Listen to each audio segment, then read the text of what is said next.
It's my pleasure to introduce Professor David Scott FitzGerald to our community and class. Professor FitzGerald is the Theodore Gildred Chair in U.S. Mexican Relations and a professor of sociology, as well as being the co-director of the Center for Comparative Immigration Studies here at UCSD. And his research focuses on policies on the regulation of migration and asylum in countries of origin, transit, and destination. He has a lot of books to his name, and I understand that it seems like at least a number of them have won various awards.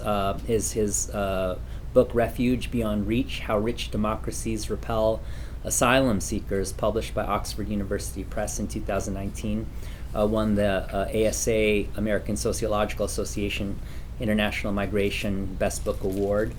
He's also the author of Culling the Masses, The Democratic Origins of Racist Immigration Policy in the Americas. Also a number of awards. And A Nation of Emigrants, How Mexico Manages Its Migration, published by University of California Press in 2009. Immigrant California, Understanding the Past, Present, and Future of U.S. Policy, published by Stanford University Press in 2021. His book publications do not include the 6 edited volumes on Mexico and U.S. migration policies and developments. And I could go on about the many articles he's published and the journals that he's appeared in, but I'm going to let him take the floor and introduce his work to us. So please join me in welcoming Professor FitzGerald. All right, well, this is a bit of a homecoming for me because a quarter of a century ago, some of you may have been here, I was in that seminar room over there where the incoming master student seminars were held. And I was a master student in Latin American Studies here. And I remember we had these visiting speakers come in, these very intelligent people from around campus, these professors who came and they talked about their work. And one of them, Dane Borges, a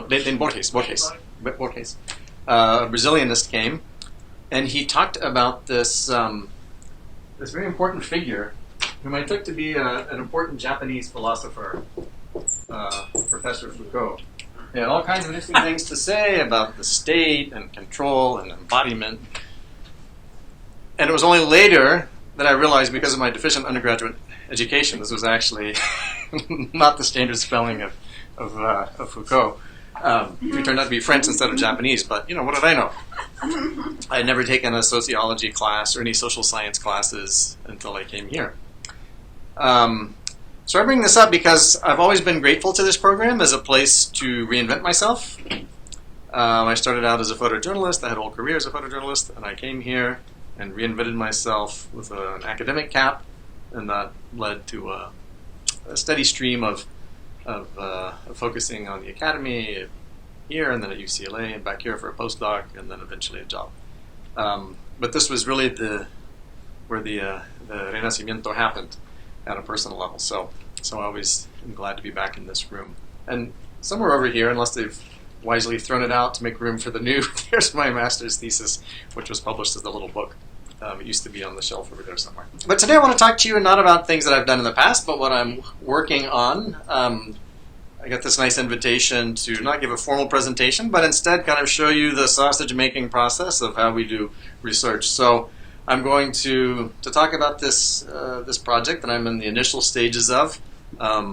Please, raise your hand, shout out questions, comments, denunciations as we go. This is not a formal presentation. So, as you can see, I'm going to be talking about what I call the fallacy of unprecedented displacement. And what do I mean by that? Well, something that is ripped from the headlines. It has very much to do with the situation in Latin America, specifically Central America and Venezuela, but it's also a global phenomenon.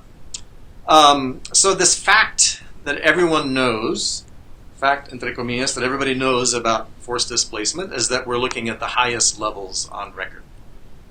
And this is repeated endlessly by very high-profile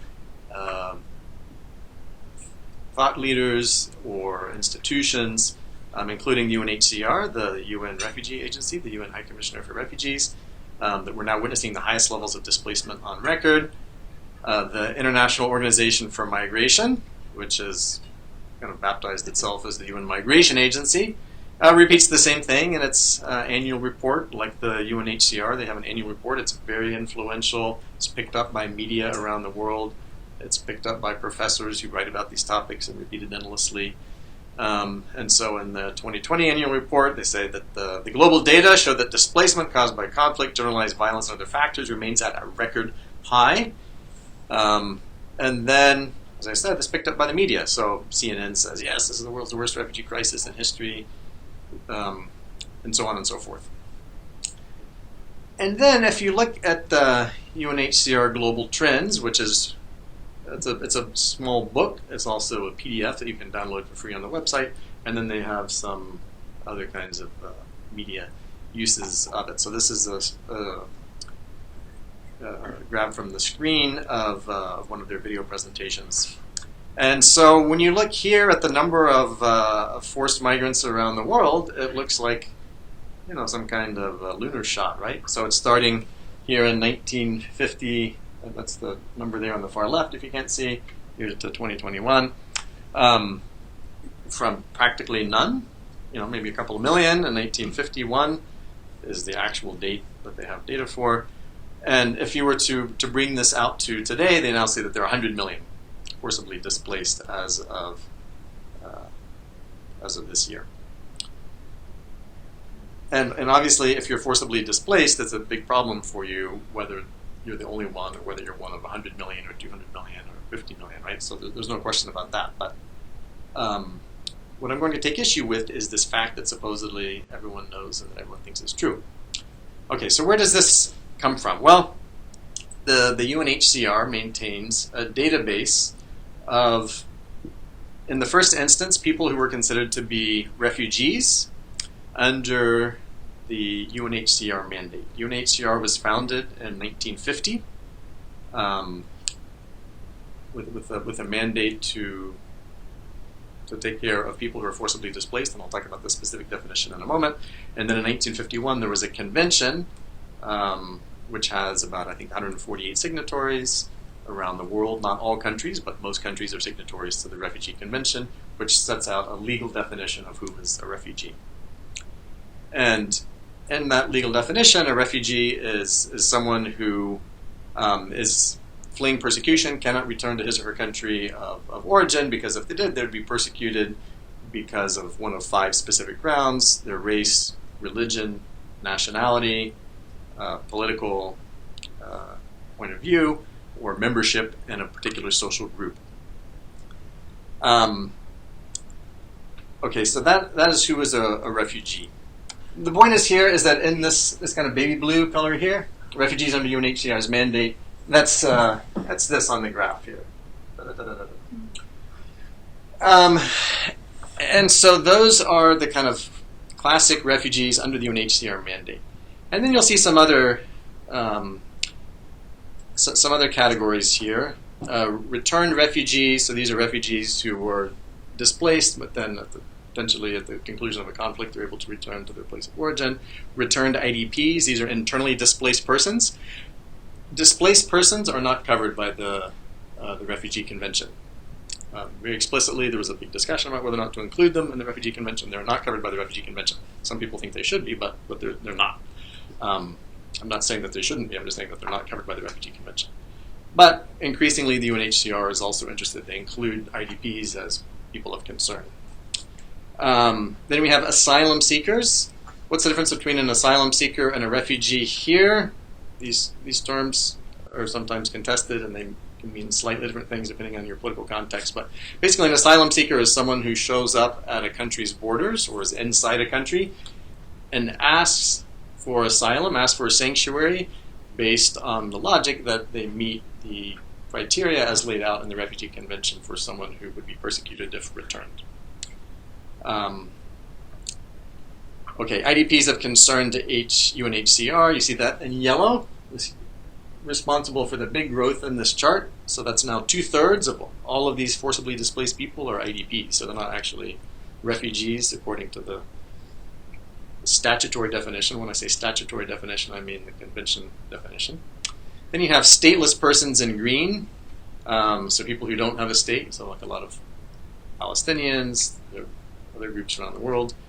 And then you'll see there's an interesting category here. The only category that that breaks out a particular nationality, Venezuelans displaced abroad.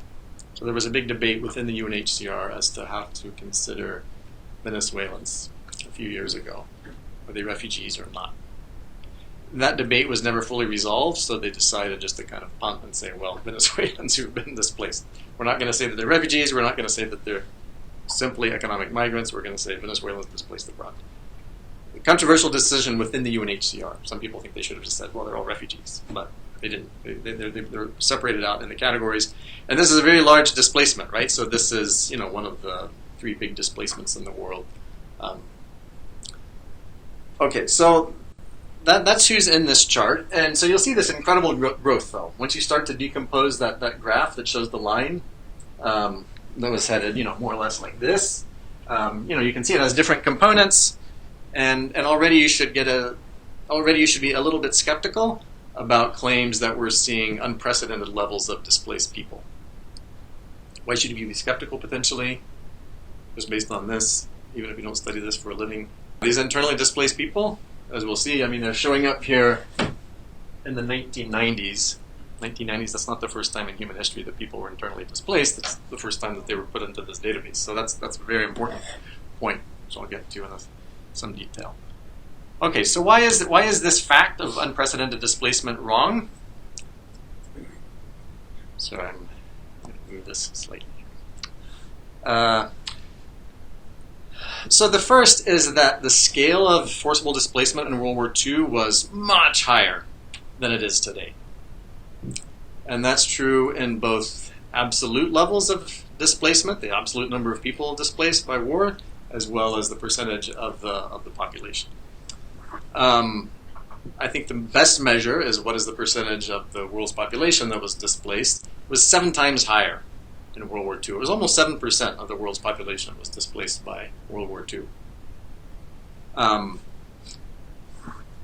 And why is this under-recognized? Well, is that I'm not such a, what we would call in sociology, a constructivist, that I think that when people are named as refugees, they are only being created by that category. I think that there are underlying realities which may or may not affect a particular person's displacement. But certainly, if you look at a database and you look at legal definitions, they are the product of a political discussion about who was included, who was excluded. Those processes often become very sticky, so that a decision made in 1951 then has these ramifications, many decades later. And one of the features of the fact that this is a culturally and politically elaborated process is that certain groups are forgotten in the dominant narratives.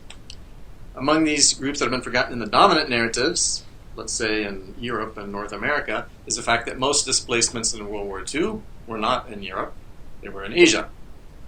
And of course, a lot of people in Asia might be aware of that, but that is not part of the standard scholarship at all. It's not part of the rationale for the development of the Refugee Convention, which was much more about dealing with the displacements in Europe than in Asia.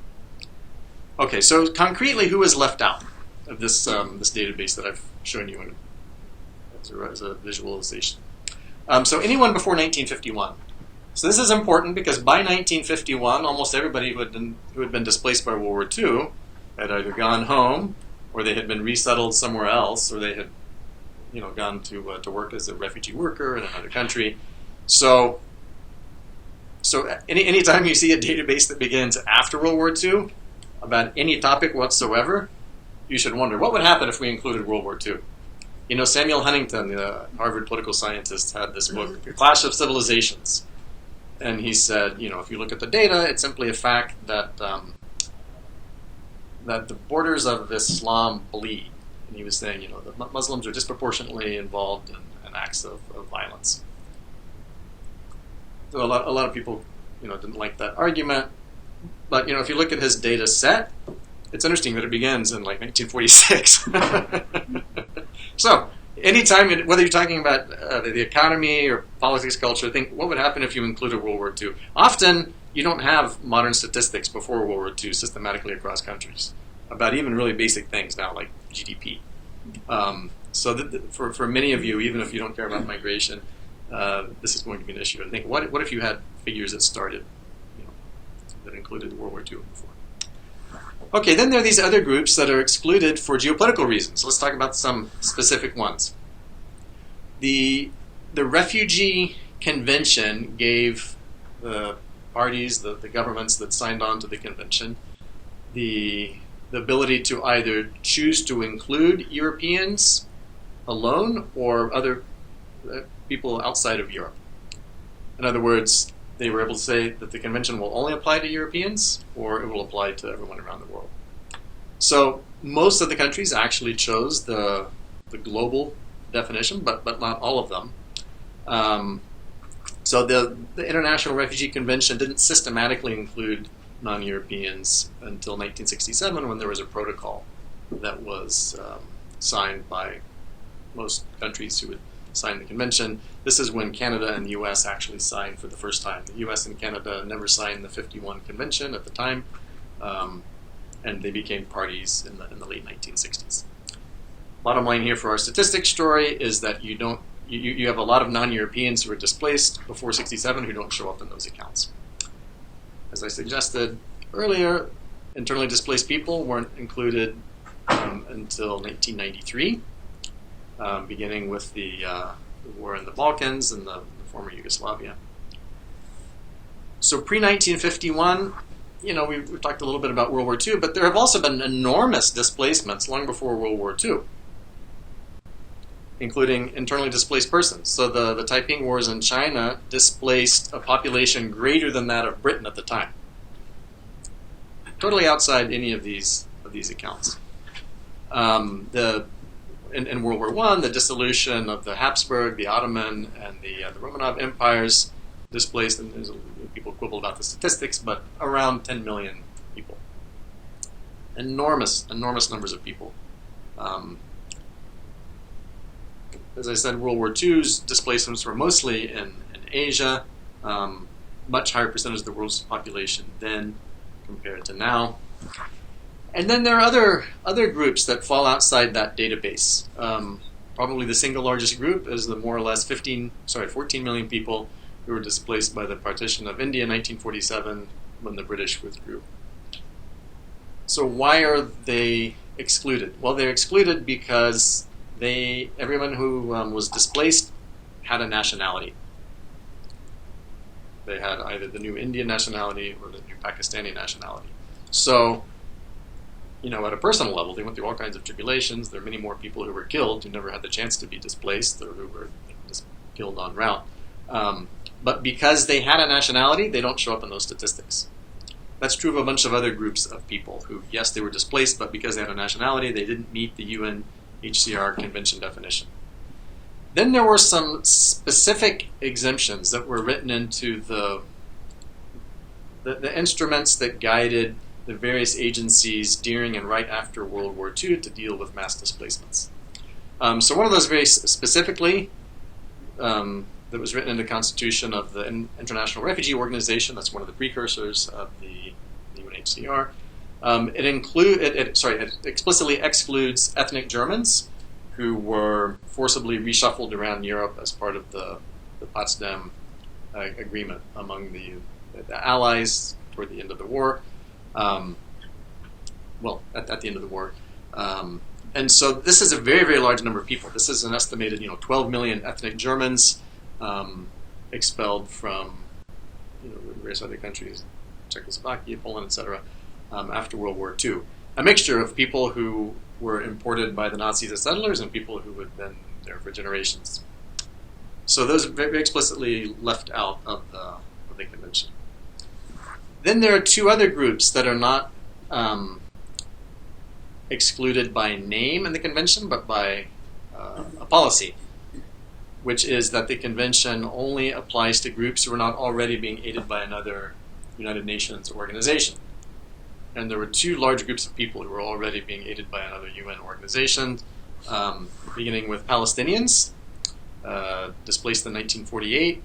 The UNRWA, the United Nations Relief Works Agency, has a mandate for Palestine refugees, originally around 750,000, who with their descendants have now reached almost 6 million today.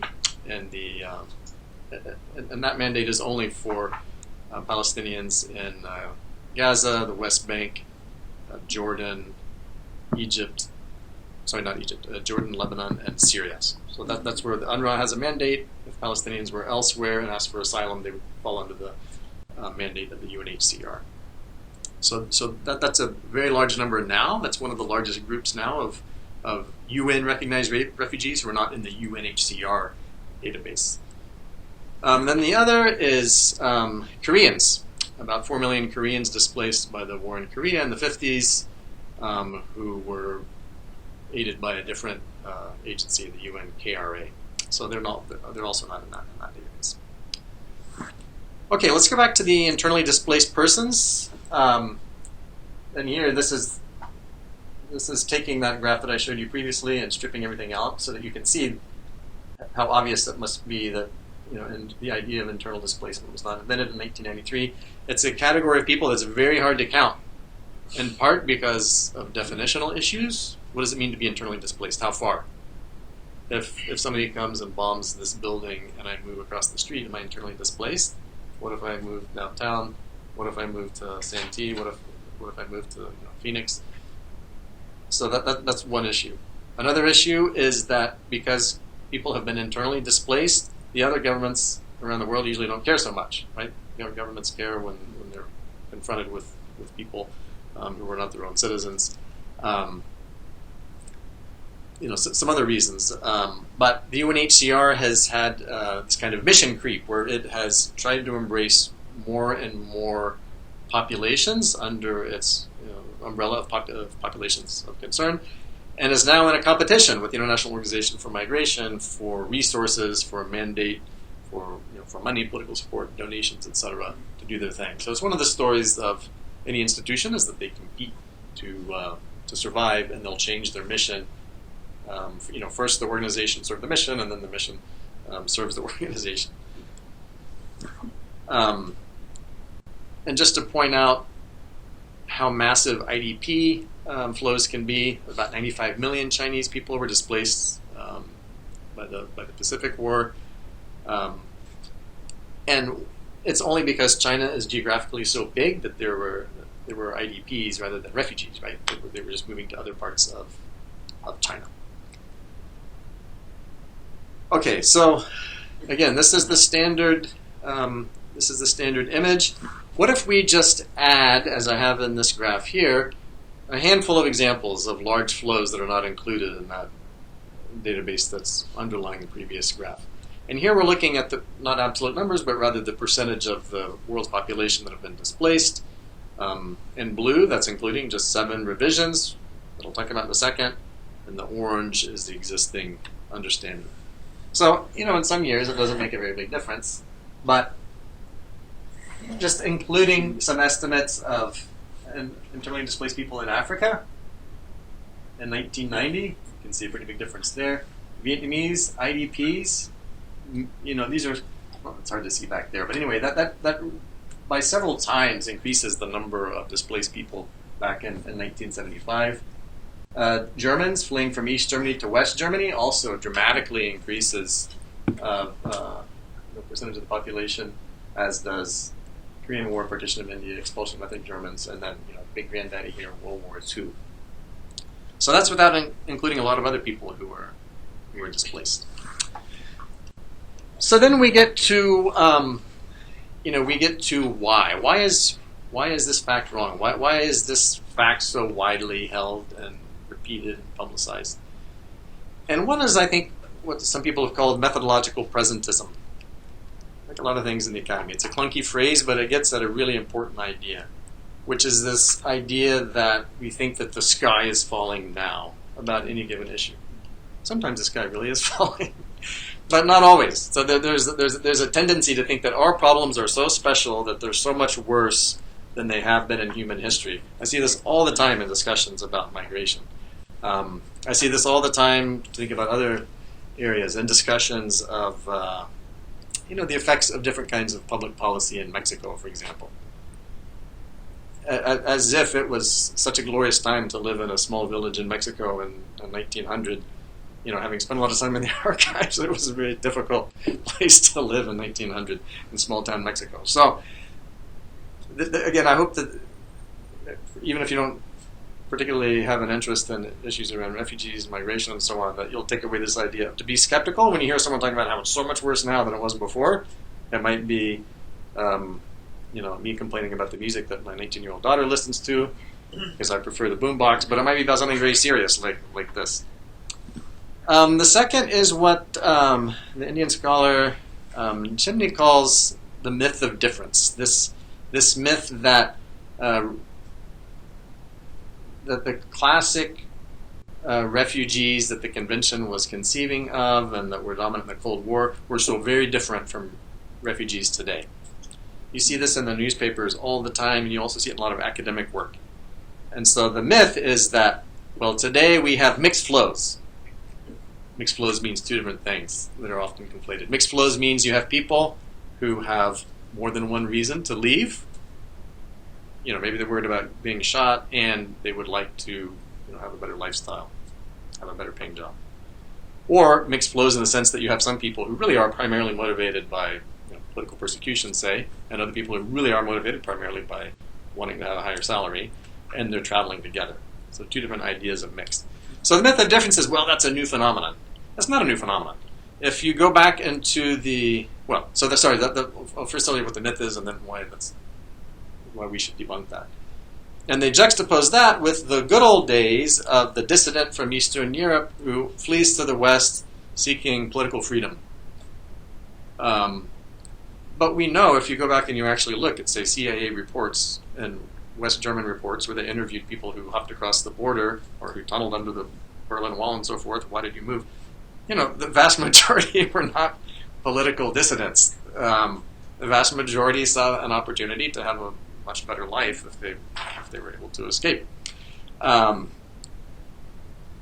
regardless of the exact percentage, no one will ever know, that idea of mixed flows is nothing new. That's always been part of these flows of people. And it's actually always been part of the political discussion at the time. It's just that now there is this rosy idea that everybody who went from Hungary to the U.S. after the revolution, was seeking freedom and was not at all interested in economic concerns. So then, we should ask, well, who benefits? Who benefits from this presentation of the fact of unprecedented displacement? And it can be a slightly uncomfortable question because there are so many different groups. Almost everyone benefits from this presentation, including positions with which I'm fundamentally sympathetic. So, for the kind of left-leaning press around the world, there's the sense that the crisis is so terrible and we should do something about it. We should open more spaces for resettlement. We should give more aid to the UNHCR to hand out bags of rice or teach refugee kids who are in situations of protracted displacement. We should raise awareness, etc. Then, if you're on the right, you would think, well, look, refugees should not be allowed in because there's an inexhaustible supply behind them. Yes, we feel bad, poor people, but you let in 100, and tomorrow there'll be 100,000. The next year there'll be 100 million. And so they also, take this figure of now 100 million displaced people around the world and use that to say, well, this is why we need to have really strong border control. And the UNHCR promotes this idea because UNHCR is not self-funding. The UNHCR does not charge a fee to refugees for services like a passport agency might. UNHCR depends overwhelmingly on donations of governments in the global north mostly, as well as some private donations. And so they promote this idea, as do all kinds of NGOs who, they want funding, they want people to, idealistic young people to come and work for them, etc. again, I'm very, very sympathetic to this mission, but I'm just saying that they have a reason to promote this idea of the sky falling. And then ASA is the American Sociological Association. Academics. I can't tell you how many academic books, articles, funding applications for research projects say, give me money so that I can, go travel to this country, or that I can pay myself some money in the summer, or hire a research assistant because I'm working on this really important topic, or read my publication. This is about such an important issue, and it is an important issue. Yes, that's actually what I work on. But in the spirit of self-critique, it's important to recognize that this often leads to people, not really interrogating what's behind these supposed numbers. All right, so I can talk a bit more about what I'm trying to do with that, but I've been yakking for a while, so let me make sure that there are no questions, comments. What do you think about the subnotification on those numbers?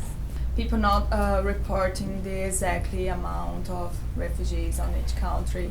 Yeah, so in any given context, it's inherently difficult, and then there are institutional reasons why it's difficult to establish the number of people who are moving. So the institutional reasons are that very often the host countries are interested in saying that they have a huge number of refugees, and therefore they need a lot of support from the UNHCR, they need a lot of resettlement, they need other things that they want from rich countries. And a lot of governments have become very adept at playing that. It sounds cynical to call it a game, but it is a bit of a game. I mean, it's not made up entirely. Again, there really are large numbers of people who have been displaced. There's no question. But you see this in a place like Jordan, for example, where the government, my co-author would say, inflates the numbers of refugees, not only to get that kind of direct refugee aid, but then to say to the European Union, we would like trade concessions with the EU. And in return, we'll host all these refugees. And there's the implication, sometimes it's actually said out loud, and if you don't, we'll open the gates. So some other governments have been more explicit about this. So Erdogan in Turkey. So what do the Turks want from the EU? Well, it depends on the years, but one of them is, say, visa liberalization, to make it easier for Turkish nationals to go and live and work in the EU. And saying if you don't do these things that we want, we are going to open the gates, and the Syrians who are now in Turkey and others will go to the EU. The Kenyan government was doing this, looking at the examples of other countries and saying, we could do the same thing. So there are those kind of incentives. And I know from talking to some people who've been kind of inside the UNHCR that there's often a negotiation between the UNHCR and the host country governments, where the host country government says, there are 1 million refugees. And the UNHCR says, well, according to our records, and we're actually, thumb stamping people and writing their names in books, there are only 500,000. And so they talk about it, they have coffee, and they say, okay, 750. But that really happens. But then there are also methodological reasons to overestimate and maybe underestimate. So one of the ways that these things are overestimated, and it's not because there's a nefarious reason behind it, has to do with multiple border crossings. So let's talk about a concrete example of the more or less 1 million Syrians who went to Europe in 2015, overwhelmingly to Germany. Okay, so I just said 1 million because that's what I read in the newspapers. That's what the UNHCR says. The thing is that if you look at a map of Europe and you look at a map of which countries are inside the Schengen system of in normal times, no border controls as you move across those countries, to get by land from Syria to Turkey into the deep EU, you go through Greece. So you enter at Greece, right? You're coming by sea. Short hop from Turkey, you enter the EU in Greece. So there they write down, okay, one asylum seeker. But then to get anywhere else inside the Schengen system, you have to leave the Schengen, right? So you're in these various Balkan countries that even like Croatia is not part of Schengen. And so then when you enter Hungary, you're back in Schengen, and so then they write down, all right, another refugee or another asylum seeker. So automatically that same person is being counted twice in the EU stats, without anyone being nefarious about it. That's how that works. You might undercount because a lot of people don't have papers, and so they're going in clandestinely, and they're never identified. You might get an undercount. Interestingly enough, we sometimes think that governments have such complete control and they want more control over people. Sometimes governments want to know less about populations passing through, because if you have information about someone, then you become in some ways responsible for them.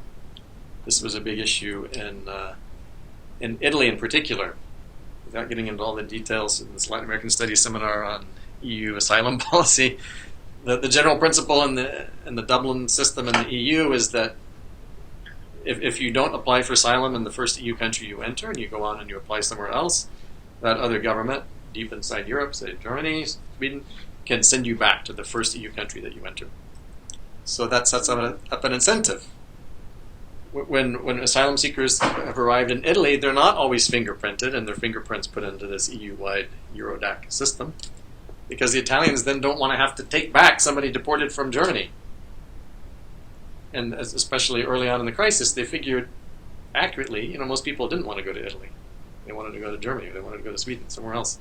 And so as long as they got on the bus within a month and got out of the country, the Italian government did not want to know who they were. We could talk a length about these things, but these are the kinds of issues that I'm wrestling with now, because I'm trying to come up with my own estimates of how many people have been displaced, and it's inherently impossible to know exactly.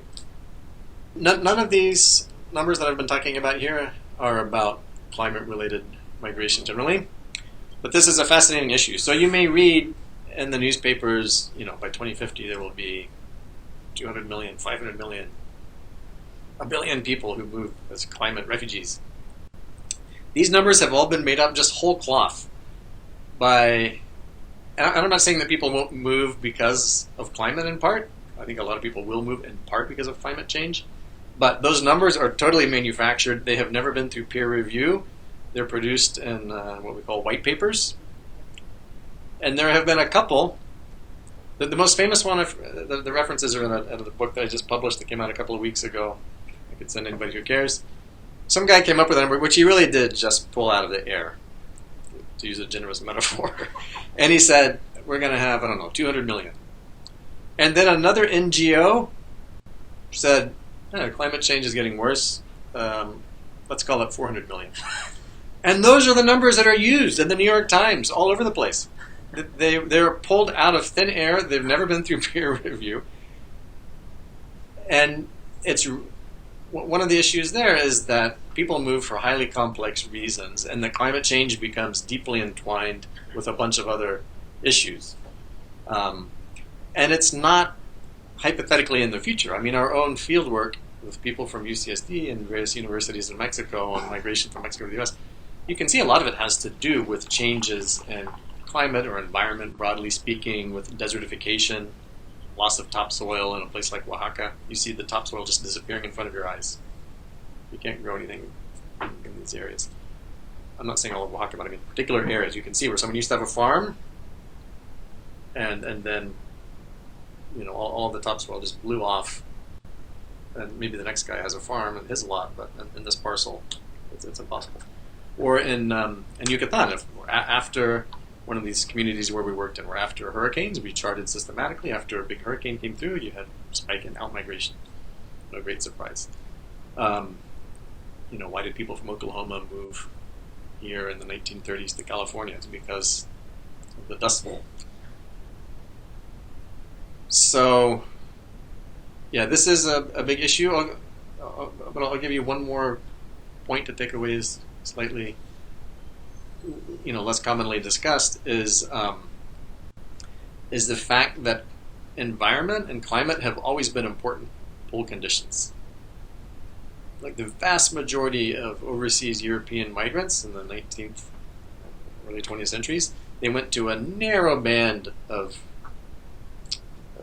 temperature zones around the world. Like within Africa, they went to places like South Africa with a nice climate, the highlands of Kenya, parts of Algeria.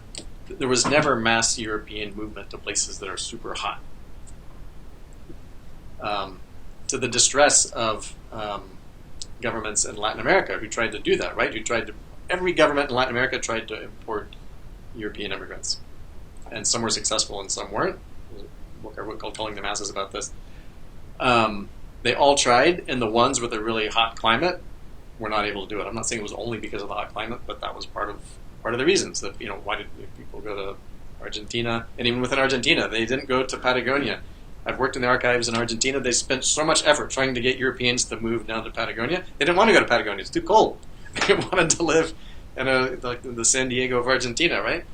So, in other words, the bottom line is that, yes, climate change is a new issue, but the fact that human beings respond to differences in temperature, and I'm not just talking about the Ice Age, in current and recent memory, you have to think about both those push and pull factors. So, so my question is I'm just trying to figure out, what the larger implications of what you've shown us are and how it may align with, your project. Because I can imagine that one could sort of take away from this, and I'm not saying that this is my takeaway, but one could take away from this we shouldn't pay attention to the statistics that we see today about, things getting worse or things getting better, because it's all really a kind of a version of fake news. There's always been forced displacements. World War II was much worse than where we are now. There are all these other things that aren't being taken into consideration. Other statistics are being inflated. So if you're panicked or you're worried about immigration today, you shouldn't be worried about it. Or if you're worried about internally displaced people, this is as old as history itself, right? I mean, that I imagine is not the takeaway that you have from these statistics, but kind of having this argument that you do have, where is the next kind of step or implication for what you found? Well, so two things. One is that we know that human beings typically will take in information through a grid, and they'll leave out what doesn't fit with their pre-existing ideas, and then they'll take whatever they hear and they'll mold it. If they hear it at all, they'll mold it to what they already believe, and then they'll marshal that as a rhetorical weapon if they're trying to make a point. So as academics, once we write something, we have no more control over that. It's important to think about how things might be used, but we really don't have any control. I remember one time I was made aware of the fact that a paper that I'd written showed up on this Tamil separatist website. And the point is not to be pro or anti-Tamil separatist, but it was just interesting. I mean, that's not the area of the world that I write about. It was just a reminder to me that once you write something, it's out there and people do whatever they want. But to answer your question more directly, I think the fact that we've seen these recurring issues around displacement, and that all is not new under the sun, that that we are in a very serious crisis for the people who are facing these displacements, but we've seen much worse. It's a reminder that we have come up with institutions before that have dealt with these things, and some of them pretty successfully, some of them not so much. There are actually some policy models that have been more or less forgotten from how to manage the issue of migrants displaced by the collapsing Ottoman Empire and the Russian Revolution and Civil War, like the Nansen Passport, which was a passport of a consortium of countries that got together and they said, okay, for people who fit this definition of refugees, Armenians, Russians, etc., who were displaced, that they can travel within this group of countries and they can work in those countries. So they weren't given citizenship through this mechanism, but they were able to move around and move places where there were jobs and they could find a livelihood. So, I mean, that's something that we don't have today, but that's a good idea, worth considering. So that's kind of what I would say in terms of the policy side of things. The other is that because we know that there have always been a lot of people who've been forcibly displaced, or there have been cycles of displacement, we need to plan for that. We can't pretend like we're going to have the end-all solution and then not worry about this anymore. And so what would be the policy implications there? Well, to fund something like the UNHCR on a much longer term cycle, instead of funding year by year, to give it a much more consistent stream of money so that it's able to to plan better. Right now, almost all of the donations to the UNHCR by states, which is almost all the donations to the UNHCR, are earmarked. So, okay, we're going to give you this money, but you have to spend it in Africa, or you have to spend it in Jordan. It can be very narrowly targeted. You have to spend it on Syrians in Jordan. It can be very narrowly targeted. So that means that when the inevitable next movement of refugees takes place, that the UNHCR doesn't have the resources on hand to deal with that. Yeah, so I'm still curious about the Venezuelans that were like in the chart, and they were like kind of like their own group. So like, I guess just wondering like why they maybe don't fall like under like either group, or how that's gonna be. And I'm only asking because I read on like KPBS like 3 days ago that like San Diego, the San Diego area specifically, that a bunch of like Venezuelan like refugees, I guess, are getting deported to Tijuana, and like all of the like migrant centers in Tijuana are like completely like and totally like full and exhausted and stuff like that. So I guess just wanting to know like how that kind of fits in that, or like where Venezuela falls like in all of this. Mm-hmm. Good question. I'll give you a short answer, then I'll ask Wayne. Actually, Shane studies, so he knows better than I do. So one issue is you have this legal definition of a refugee. A lot of recognized refugees actually don't very well fit the 1951 convention, even when they are recognized as refugees. So let's take Venezuelans, and Venezuela's a big country with a lot of people, but let's imagine people who have left Venezuela. And so where would they fit in the UN definition? They're so-called nexus grounds. There are 5 grounds, which I'll state again, for why you would be persecuted if you were returned. So one is your race. So would Venezuelans be persecuted because of their race if they're returned? You'd have to argue that in your application. Your religion, your national origin, the fact that you're Venezuelan national, the fact of your political opinion, and that one is important. I think the people who are getting asylum are making the case successfully, if they're getting asylum, that they're dissidents, that they oppose the government. If they go back, they'll be beat up, they'll be imprisoned, their families will be punished, that kind of thing. But it's hard for everybody to successfully make that case, that everybody's a dissident who leaves Venezuela.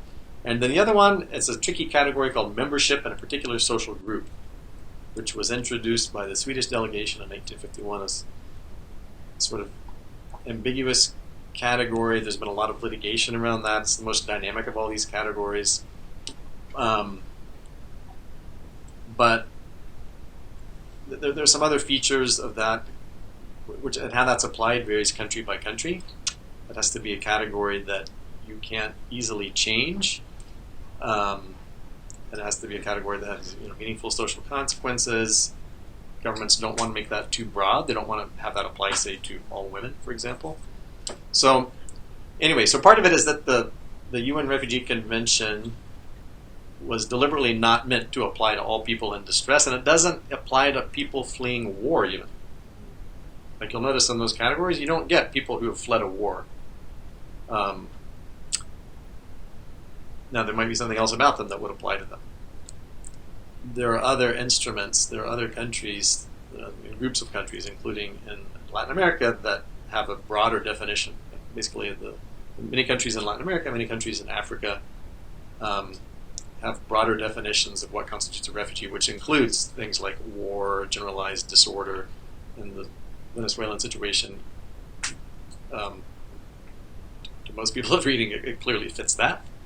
But the vast majority of Venezuelans who have found sanctuary in other countries, and especially South America, we're talking about several million people, they have not been considered refugees. Even though those countries have mostly incorporated a principle in the Cartagena Declaration of 1984, which is a non-binding treaty, it's a non-binding declaration that says that it has this more expansive definition. So most countries in South America have adopted that language. But when it comes to Venezuelans, they're saying, well, you can stay here as a worker or as a tourist or as something else. Very few people are actually given asylum. Just a tiny fraction. And why is that? Well, that allows the government to maintain control and potentially to expel people at the end of a certain period. I don't know if Shane, you want to add? I focus on Trinidad and Tobago, for example, and there are tons of Venezuelans currently making their way to Trinidad and Tobago regularly and irregularly. And the issue still remains that the Trinidad and Tobago government does not have a legal framework to define a refugee. So if they can't define a refugee, they can't provide the provisions necessary for refugees. And part of that has to do with Trinidad and Tobago's status as a former colony of the United Kingdom. Most of its immigration management protocols are what we consider saved law that it inherited from the United Kingdom prior to its independence. And as I was mentioning to David earlier, since Trinidad has never had to deal with a situation like this, it really is unprecedented in the Trinidadian case. There was never any need to update its immigration management policies. So it's dealing with the situation in the best way that it can with the tools that it has. The thing is, the tools are trash, basically. And I think size matters. If Venezuela had the population of Trinidad, probably the UNHCR would have said, yeah, Venezuelans who've left are refugees. But because it's a populous country, you'd be hard-pressed to find a government anywhere in the world who wants to take millions of refugees. I think that's one of the reasons why they were so cautious. I find that it's very hard to actually add on what you said is first of all saying that these migrations have always existed. So there was these eras occupying these cities and then at some point leaving for some reasons, sometimes it's resources or it's climate or it could be so many other things. And now you found that basically it's more the politics that are using these numbers to actually move money, move people, try to control these aspects, but in the end they're still very organic and loose and will always happen. So it's fascinating. I mean, one of the reasons why IDPs, internally displaced people, were counted for the first time in the 90s, that had to do with the UNHCR being named as the lead humanitarian agency in Bosnia during the war there.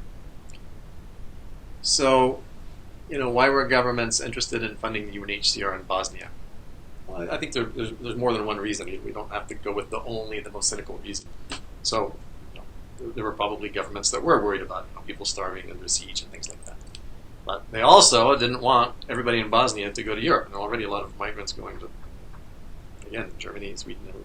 So they were basically paying the UNHCR to bring aid to Bosnians with the hope that they wouldn't leave and go to Europe. And so that's what happens to this day on a slightly different scale around the world, is that these governments are trying to keep potential refugees bottled up somewhere else. And that could be in a third transit country like Jordan, if you're thinking about Syrians.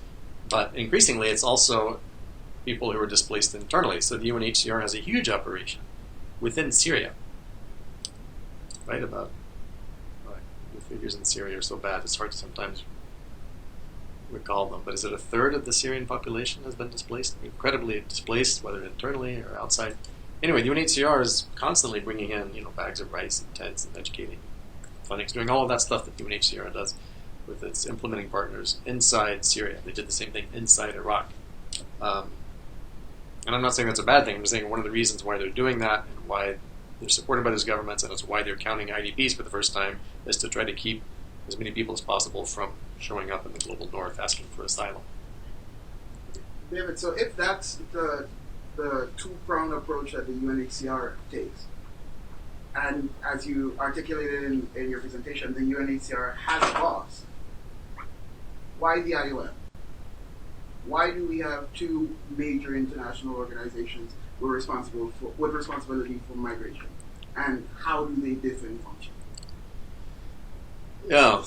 So, again, I apologize. In the Latin American We're spending most of our time in other places. But after World War II, you had the UNHCR created as an outgrowth of these other organizations. The U.S. initially wanted, and the U.S. initially was very skeptical about the formation of the UNHCR. And it was worried that this was an organization that would kind of be outside of its control. And it supported the development of a different organization, which has gone through many different names. Believe it or not, the acronym originally was PICME, P-I-C-M-E. And the purpose of the other organization was to move displaced Europeans to resettlement in places like the U.S. and Canada and Israel and smaller numbers in Latin America. And that, from the outset, was controlled by the U.S. The U.S. has almost always imposed the director, and they're trying to do it now with the nomination of Amy Pope. Because at first the U.S. was very skeptical of UNHCR. There were too many cooks in the kitchen, as it were. It later changed its view because it saw what the UNHCR could do that was consonant with U.S. foreign policy interests. But at the time, it promoted this new organization, which eventually was called the International Organization for Migration, that we're left with. And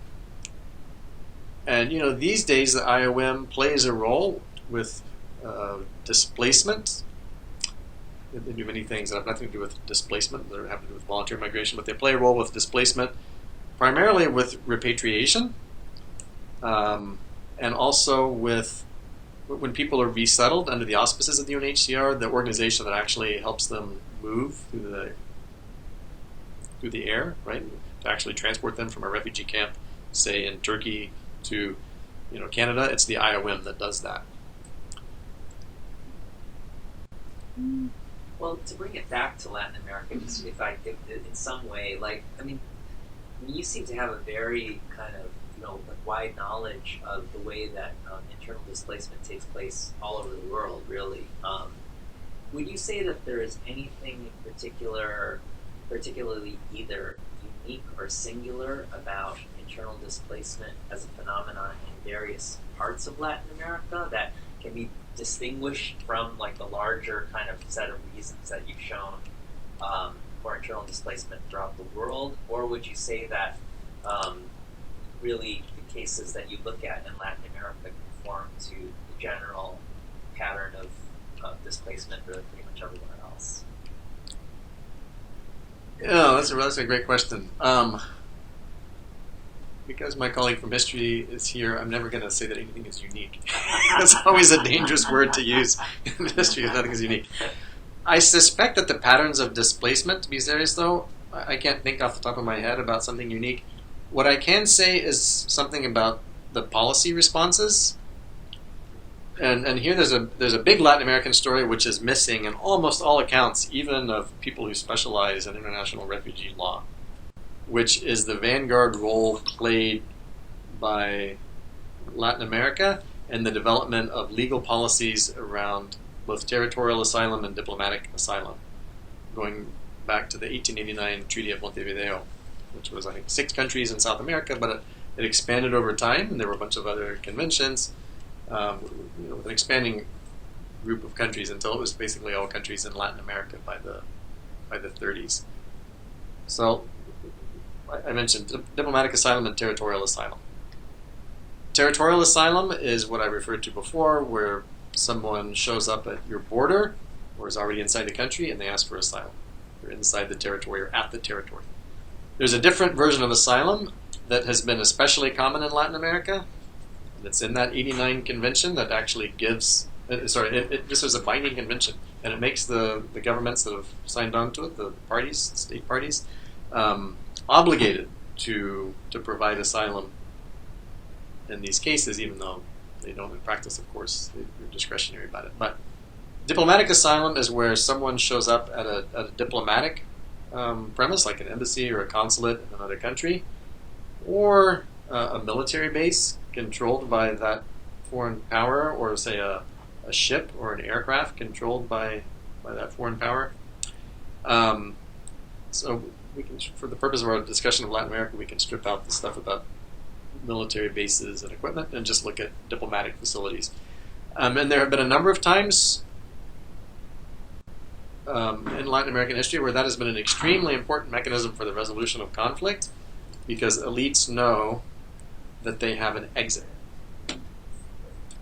that they can leave and go someplace like Panama or Mexico, Colombia, and find asylum. So Latin America has a very long history of diplomatic asylum, and it's a much stronger notion there than anywhere else in the world over the course of 200 years. The